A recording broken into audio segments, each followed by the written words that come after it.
ഒരു ബോധവൽക്കരണം ഉണ്ടാകണം. അവരെ എതിർക്കുന്ന ആളുകൾ ഇസ്ലാമിനകത്ത് നിന്ന് തന്നെ ഉയർന്നു വരണം. എന്നാലാണ് ഇവർക്ക് ബോധവൽക്കരണം ഉണ്ടാകുക. ഇപ്പോ ഇവരെ ബോധവൽക്കരണം നടത്താനും നന്നാക്കാനും നടത്തുന്ന തങ്ങന്മാരുണ്ട്. പ്രവാചക പരമ്പരയാണ്, പ്രവാചകന്റെ കുടുംബമാണെന്നൊക്കെയാണ് ഇവർ അവകാശപ്പെടുന്നത്.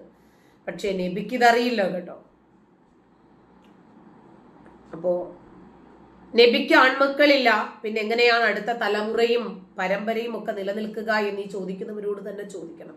നബി കുടുംബമാണ് എന്ന് പറഞ്ഞ് എന്ത് കള്ളത്തരങ്ങളും വൃത്തികേടുകളും വഷളത്തരങ്ങളും വിഡ്ഢിത്തങ്ങളും പറയാനും യാതൊരു മടിയുമില്ലാത്ത ഒരു വിഭാഗമായിട്ട് ഇവർ മാറിയിട്ടുണ്ട്. നമ്മൾ ഇതുവരെ വിചാരിച്ചത് ഇങ്ങനെ വിവരക്കേടുകൾ പബ്ലിക്കിൽ പറഞ്ഞ് പബ്ലിക്കിനെ പറ്റിക്കലും മാത്രമാണ് ഇവരുടെ ജോലി എന്നാണ് നമ്മൾ വിചാരിച്ചിരുന്നത്. പക്ഷെ അല്ല, ഇവര് വേറെയും ചില ജോലികൾ ഈ രാജ്യത്തിനകത്ത് ചെയ്യുന്നുണ്ട്. അത് നിയമവിരുദ്ധമായിട്ടാണ് ഇവര് ചെയ്യുന്നത് എന്ന് മാത്രം. തങ്ങന്മാരായതുകൊണ്ട് ഇവരെ വിമർശിക്കാൻ അധികം ആളുകൾ രംഗത്ത് വരാറില്ല. മുടിക്കച്ചവടമല്ല, അതുക്കും മേലെ കേട്ടോ. മുസ്ലിം ലീഗ് സംസ്ഥാന വൈസ് പ്രസിഡന്റ് TM സലീമിന്റെ മരുമകൻ MDMA-യുമായി പിടിയിൽ. കുമാരമംഗലം സ്വദേശി റസിൻ ഫാമി സുൽത്താനാണ് പിടിയിലായത്. പ്രതിയിൽ നിന്ന് 34 ഗ്രാം MDMA പിടികൂടി. തൊടുപുഴ പോലീസാണ് ഇയാളെ അറസ്റ്റ് ചെയ്തത്. ജോസലാണ് വിവരങ്ങൾ നൽകാനുള്ളത്. ജോസൽ, എന്താണ് സംഭവിച്ചത് എന്നാണ് മനസ്സിലാക്കുന്നത്? എവിടെ നിന്നാണ് ഇയാൾ പിടിയിലാകുന്നത്? വിവരങ്ങൾ.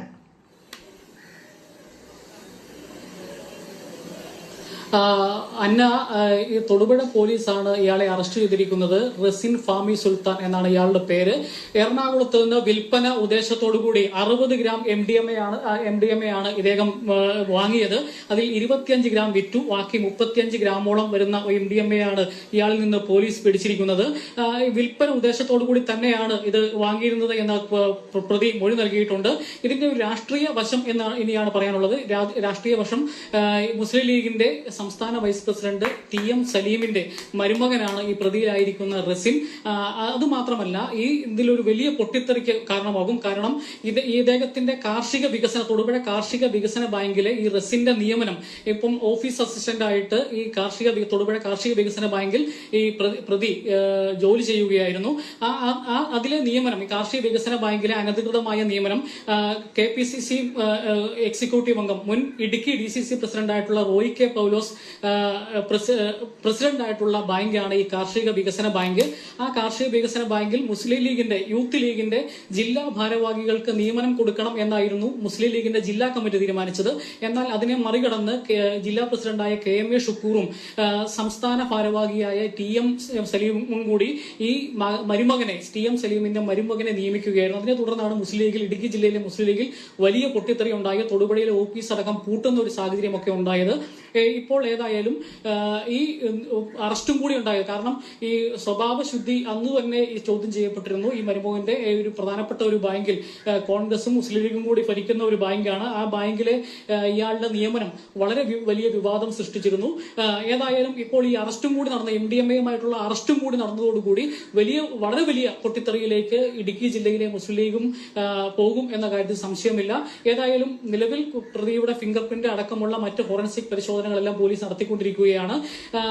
എറണാകുളത്ത് നിന്നാണ് ഇയാൾ 60 ഗ്രാം, ഇപ്പോൾ നിലവിൽ 60 ഗ്രാം MDMA വാങ്ങിയതെന്നും അതിൽ 25 ഗ്രാമോളം വിറ്റു തീർത്തുവെന്നും നിലവിൽ ബാക്കിയുള്ളതാണ് ഇയാളുടെ കയ്യിൽ നിന്ന് പിടിച്ചതെന്നുമാണ് ഇപ്പോൾ പോലീസ് പറയുന്നത്. അന്ന, നമ്മുടെ വേടന്റെ കയ്യിൽ നിന്നും ഇതുപോലെ എന്തൊക്കെയോ പിടിച്ചെടുത്തിരുന്നല്ലോ അല്ലെ? ആ വേടനെ ഇന്ന് പിന്തുണച്ചുകൊണ്ട് രംഗത്ത് വരുന്നതാരാ? ഉസ്താദുമാര്. എത്രയോ ഉസ്താദുമാര് വേടനെ കുറിച്ച് വാതോരാതെ പ്രസംഗിക്കുക. വാതോരാതെ വേടൻ എന്തോ വലിയ മഹാസംഭവമാണ്. വേടൻ ഈ രാജ്യത്ത് ഉദ്ദേശിക്കുന്നത്, ഈ നാട്ടിൽ ഉദ്ദേശിക്കുന്നത് നവോത്ഥാനമാണ്. അദ്ദേഹത്തെ സംഘപരിവാർ അത് പറയുന്നു, ഇത് പറയുന്നു, മറ്റേത് പറയുന്നു എന്നൊക്കെ പറഞ്ഞിട്ടായിരുന്നു. അപ്പൊ അദ്ദേഹത്തിന് അവരിൽപ്പെട്ട ആളുകൾ തന്നെ മറുപടി കൊടുക്കട്ടെ. ഞാൻ മറുപടി പറയുന്നില്ല. ഇപ്പൊ ഒരാള് പറയാണ്, എനിക്ക് പ്രവാചകനല്ല ഏറ്റവും വലുത്, ഇബ്ലീസ് ആണ് എന്ന് പറഞ്ഞാൽ നിങ്ങൾ അതിന് എന്തായിരിക്കും മറുപടി പറയുക? എന്ത് മറുപടി പറയും? ഇവിടെ രാമനല്ല എനിക്ക് പ്രധാനം രാവണനാണ് എന്ന് പറഞ്ഞപ്പോൾ മുസ്ലിം പുരോഹിതന്മാർക്ക് വലിയ രൂപത്തിൽ സന്തോഷമുണ്ടായി എന്നുള്ളത്. രാവണ പെരുമ്പാട്ടനെ അമ്പെയ്ത് കൊല്ലുന്നൊരു ഉത്സവം നടക്കും. രാംലീല മൈതാനത്ത് ആണ്ടുതോറും രാവണ പെരുമ്പാട്ടനെ അമ്പെയ്ത് കൊല്ലുന്നൊരു ഉത്സവം നടക്കുന്നുണ്ട്. അത് പൂർണ്ണമായിട്ടും ഹേറ്റഡ് ആണെന്ന് വിശ്വസിക്കുന്ന ഒരാളാണ് ഞാൻ. പൂർണ്ണമായിട്ടും ഒരു ജനസമൂഹത്തിന്റെ മേൽ നടത്തുന്ന ഒരു ഹേറ്റഡ് ആയിട്ടാണ് ഞാൻ വിശ്വസിക്കുന്നത്. അപ്പൊ നമ്മൾ അതിനെതിരെ ഒരു പാട്ട് എഴുതുക. മര്യാദ പുരുഷൻ അതൊക്കെ പറഞ്ഞു വീട്ടിൽ ആൾക്കാർ തോന്നി. നമ്മള് മര്യാദ പുരുഷൻ രാമനെ നമുക്കറിയില്ല. നമ്മള് രാവണ പെരുമാട്ടം രാവണനെ നമുക്കറിയുള്ളൂ. അപ്പൊ രാവണനെ കുറിച്ചുള്ള പാട്ടാണ് 10 തല. അത് വേഗം ഉണ്ടാവും. വാട്സപ്പിലേക്ക് വേണ്ടിട്ട് ആ പാട്ടിറക്കും. അതൊരു പൊളിറ്റിക്കൽ സ്റ്റേറ്റ്മെന്റ് ആയിരിക്കും. തീർച്ചയായും Vedan is a walking political statement. രാമനെ അറിയില്ല, എനിക്ക് രാവണനെ അറിയുള്ളൂ എന്ന് വേടൻ. രാമനെ നീ അറിയാത്തത് കൊണ്ടാണ് നിന്റെ ഫ്ലാറ്റിൽ നിന്നും കഞ്ചാവ് പിടിക്കപ്പെടേണ്ടി വന്നത്. രാമനെ നീ അറിയാത്തത് കൊണ്ടാണ്, അല്ലെങ്കിൽ അറിയാൻ ശ്രമിക്കാത്തത് കൊണ്ടാണ്, അല്ലെങ്കിൽ മര്യാദ പുരുഷോത്തമനാവാൻ ശ്രമിക്കാത്തത് കൊണ്ടാണ് നിന്റെ പേരിൽ ലൈംഗിക കേസുകളൊക്കെ വന്നിട്ടുള്ളത്. രാവണന്റെ നാട്ടുകാരനാണ് നീ, അതെനിക്ക് നന്നായിട്ട് അറിയാം. ആ രാവണന്റെ നാട്ടിലെ ഒരു സ്ത്രീയുടെ വയറ്റിൽ പറഞ്ഞ രാവണനെ മാത്രം അറിഞ്ഞാൽ മതി. രാമനെ നീ അറിയാൻ ശ്രമിക്കേണ്ട. രാമനെ നീ അറിയാൻ ശ്രമിച്ചാൽ വലിയ ബുദ്ധിമുട്ടാണ് നിനക്ക്. കാരണം നിന്റെ ഈ ജീവിതമൊക്കെ മാറ്റേണ്ടി വരും. ഈ പുകയാളിയ ജീവിതം, ഈ കുടിച്ചു പറ്റിക്കുന്ന ജീവിതം, ഈ സ്ത്രീകളുമായിട്ട് ലൈംഗികമായിട്ട് ഉപദ്രവം ഏൽപ്പിക്കുന്ന ജീവിതമൊക്കെ നീ മാറ്റേണ്ടി വരും. അതുകൊണ്ട് നീ രാവണനെ മാത്രം പഠിക്കുക, രാമനെ നീ പഠിക്കുകയേ അരുത്. കാരണം ചിലപ്പോൾ നന്നായി പോയാലോ, അങ്ങനെ പ്രശ്നമുണ്ടല്ലോ.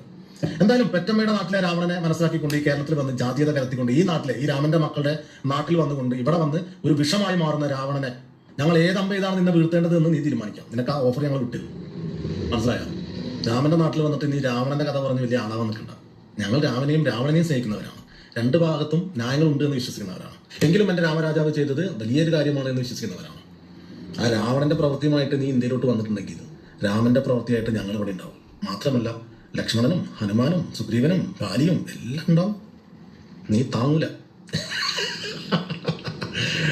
അപ്പൊ കറുപ്പിന്റെ കഥ പറയുന്ന വേട, നീ നിന്റെ കുടി തന്നെ കുത്തിക്കൊണ്ടിരിക്കുകയാണ്. നിനക്ക് 10 ആളിപ്പോ സ്റ്റേജിൽ കിട്ടുന്നുണ്ട്. കണ്ടല്ലോ, അതായത് സ്വന്തം ഭാഗം ജയിക്കുന്നതിന് വേണ്ടി ആരെയും മറയാക്കാൻ ഇവർക്ക് യാതൊരു മടിയുമില്ല. ഇപ്പോൾ MDMA, തങ്ങൾ കുടുംബം, ലീഗുണ്ട് ഇതിനകത്ത്, ആംബുലൻസ് ആരുടേതാണ്, എല്ലാം വാർത്തയിലുണ്ട്. ഒന്നും വിശദീകരിക്കേണ്ട. എത്ര മാധ്യമങ്ങൾ ഈ വാർത്ത സത്യസന്ധമായിട്ട് റിപ്പോർട്ട് ചെയ്തു എന്നിടത്താണ് ഇവിടെ നമ്മൾ ശ്രദ്ധിക്കേണ്ടത്. അതെ ജോസിൽ, തൊടുപുഴ കാർഷിക വികസന ബാങ്കിലെ ജീവനക്കാരനാണ്. അതിൽ പ്രശ്നങ്ങൾ നിൽക്കുന്നുണ്ട്. അതായത് അതേ സമയം തന്നെ ഈ വിൽപ്പന ആദ്യത്തെ സംഭവം ആയിരിക്കില്ലല്ലോ. പോലീസ് എന്താണ് പറയുന്നത്? കൂടുതൽ വിവരങ്ങൾ അവർക്ക് ലഭ്യമായി തുടങ്ങിയിട്ടുണ്ടോ? തുടർച്ചയായിട്ട് ഇത് ആദ്യത്തെ സംഭവമാണ് എന്നൊരു വിലയിരുത്തലിലേക്ക് പോലീസ് ഉണ്ടോ? അതോ ഇതിനു മുമ്പ് തന്നെ പല തവണയായി ഇപ്പൊ പകുതി വാങ്ങിച്ചതിൽ പകുതിയും വിൽപ്പന നടത്തിയിട്ടുണ്ട് എന്നതിൽ നിന്ന് മനസ്സിലാക്കാവുന്നത് ഇത് ആദ്യത്തെ സംഭവം അല്ല എന്ന് വേണമെങ്കിൽ പറയാമല്ലോ. തീർച്ചയായിട്ടും അല്ല, ഇത് പോലീസും അത് തന്നെയാണ് വ്യക്തമാക്കുന്നത്. ഇയാളെ കുറെ കാലങ്ങളായി പോലീസ് നിരീക്ഷിക്കുകയായിരുന്നു. നിരീക്ഷണത്തിന്റെ ഒടുവിലാണ് കഴിഞ്ഞ ദിവസം പോലീസ് ഇയാളെ അറസ്റ്റ് ചെയ്തത്. ഇയാളുടെ കയ്യിൽ നിന്ന് അപ്പോൾ MDMA പിടിച്ചു. ആദ്യം ഇത് സമ്മതിക്കാൻ സ്വന്തം ഉപയോഗത്തിലാണെന്നൊക്കെയാണ് പറഞ്ഞെങ്കിലും പിന്നീട് വിൽപ്പനയ്ക്ക് തന്നെയാണ് എന്ന് അദ്ദേഹം സമ്മതിച്ചു എന്നാണ് ഇപ്പോൾ പോലീസ് പറയുന്നത്. അതിൽ 60 ഗ്രാമാണ് ഈ എറണാകുളം സ്വദേശിയിൽ നിന്ന് വാങ്ങിയത്. അതിനുശേഷം അതിൽ 25 ഗ്രാമോളം വിറ്റു തീർത്തായി തന്നെ പോലീസിനോട് ഈ പ്രതി സമ്മതിച്ചിട്ടുണ്ട്. ഏതായാലും മുസ്ലിം ലീഗിനകത്ത് ഇടുക്കി ജില്ലയിൽ വളരെ വലിയ ഒരു പൊട്ടിത്തെറിക്ക് ഇത് ഇടയാക്കും എന്ന കാര്യത്തിൽ സംശയമില്ല.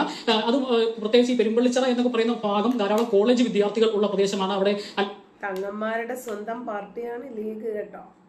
കോളേജ് അടക്കം മെഡിക്കൽ കോളേജ്, അതുപോലെ എഞ്ചിനീയറിംഗ് കോളേജ്, വിവിധ വിദ്യാഭ്യാസ സ്ഥാപനങ്ങൾ ഉള്ള ഒരു പ്രദേശമാണ്. പ്രധാനമായും വിദ്യാർത്ഥികളെ കേന്ദ്രീകരിച്ച് ഇത്തരത്തിൽ മയക്കുമരുന്നിന്റെ വിൽപ്പനയാണ് ഇയാൾ ലക്ഷ്യമിട്ടിരുന്നത്. കാലങ്ങളായി പോലീസിന്റെ നിരീക്ഷണത്തിലുള്ള ആളായിരുന്നു ഈ റസിൻ ഫാമി സുൽത്താൻ എന്നാണ് പോലീസ് വ്യക്തമാക്കുന്നത്. അന്ന, അതെ ജോസിൽ, ഇയാളുടെ ഒരു ബാക്ക്ഗ്രൗണ്ട് എന്താണ്? ഇതിനു മുൻപ് ബാങ്കിൽ ജീവനക്കാരനായി ജോലി ചെയ്യാൻ തുടങ്ങുന്നതിന് മുൻപുള്ള ഇയാളുടെ ബാക്ക്ഗ്രൗണ്ട് എന്താണ്?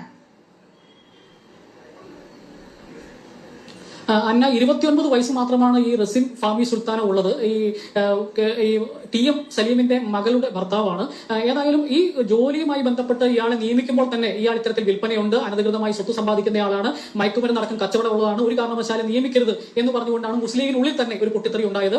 അതുമാത്രമല്ല മുസ്ലിം ലീഗിന്റെ മറ്റ് പല ആളുകളും ഈ ജോലി തങ്ങൾക്ക് വേണമെന്ന് പറഞ്ഞുകൊണ്ട് യൂത്ത് ലീഗിലെ ജില്ലാ ഭാരവാഹികളടക്കം ഈ കാർഷിക വികസന ബാങ്കിലെ ജോലി ഞങ്ങൾക്ക് വേണമെന്ന് പറഞ്ഞ് രംഗത്തുണ്ടായിരുന്നു. എന്നാൽ അതിനെല്ലാം മറികടന്നുകൊണ്ടാണ് മുസ്ലിം ലീഗിൽ പല ഗ്രൂപ്പുകളാണ് ഇടുക്കി ജില്ലയിലുള്ളത്. അതിൽ KMA ഷുക്കൂറും TM സലീമിനും നേതൃത്വം കൊടുക്കുന്ന ഗ്രൂപ്പിനാണ് ഇടുക്കി ജില്ലയിൽ വളരെ ശക്തിയുള്ളത്. ഈ രണ്ട് നേതാക്കന്മാരും കൂടി തീരുമാനിച്ച് KPCC എക്സിക്യൂട്ടീവ് അംഗവും മുൻ ഇടുക്കി DCC പ്രസിഡന്റ് കൂടിയായിട്ടുള്ള ഇതിലേറെ രസകരം എന്താണെന്ന് അറിയാമോ? ആദ്യം തെരഞ്ഞെടുപ്പ് പോലും ഹറാമാണ് എന്ന് പറഞ്ഞിരുന്ന വിഭാഗം ഒരു ജനാധിപത്യ രാജ്യത്ത് ഒരു കാഫിറിന്റെ കീഴിലുള്ള ഭരണം അംഗീകരിക്കരുത്, അങ്ങനെയല്ല ഒരു വിശ്വാസി ജീവിക്കേണ്ടത് എന്ന് പറഞ്ഞിട്ട് ഇസ്ലാം മത രാജ്യം സ്ഥാപിക്കുന്നതിന് വേണ്ടി രാഷ്ട്രീയ പാർട്ടികൾ ഉണ്ടാക്കിയ ആ തെരഞ്ഞെടുപ്പിൽ മത്സരിച്ച് ജയിച്ച് ഖലീഫയാകാൻ വേണ്ടി തെരഞ്ഞെടുക്കപ്പെട്ട് സമുദായ സ്നേഹികളാണ് എന്ന് പറയുന്ന ഈ വിഭാഗമാണിപ്പോൾ സമുദായത്തിലെ എല്ലാ രൂപത്തിലുള്ള കുറ്റകൃത്യങ്ങളിലും ഒന്നാം സ്ഥാനത്ത് നിൽക്കുന്നത്. എന്തു മനസ്സിലായി?